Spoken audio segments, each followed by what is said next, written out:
Hello YouTube family, ఎలా ఉన్నారు? అందరూ బాగున్నారా?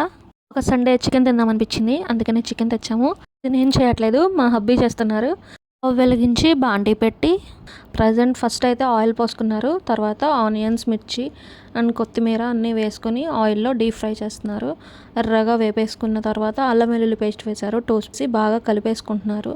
ఇలా కలపడం కూడా ఒక చెఫ్ స్టైల్లా ఉంటుంది, మనకు రాదులేండి. చిన్న మసాలా ప్రిపేర్ చేసుకుందాం.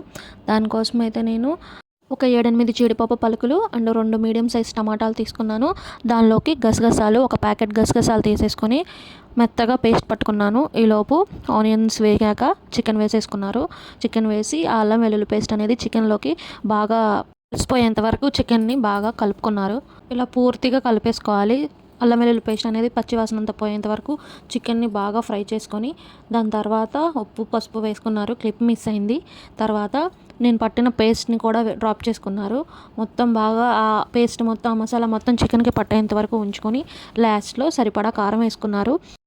ఈసారి కారం మాత్రం కొంచెం తగ్గించుకొని వేసుకుంటున్నాము, ఎందుకంటే మిగతా మసాలాలన్నీ ఎక్కువ వేసుకున్నాము.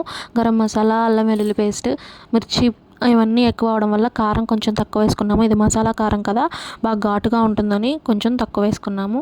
లాస్ట్లో ఎసరు పోసేసి నీట్గా కలుపుతున్నారు. ఇవి కలిపేటప్పుడు ఎగ్జాక్ట్లీ బటర్ చికెన్ ఎలా ఉంటుందో ఆ టెక్స్చర్ అయితే నాకు కనిపించింది. ఇంకా లాస్ట్లో ఎసరు పోసి అది మొత్తం బాయిల్ అయిపోయిన తర్వాత గరం మసాలా వేసుకోవడమే. ఎలా ఉంది? నచ్చిందా?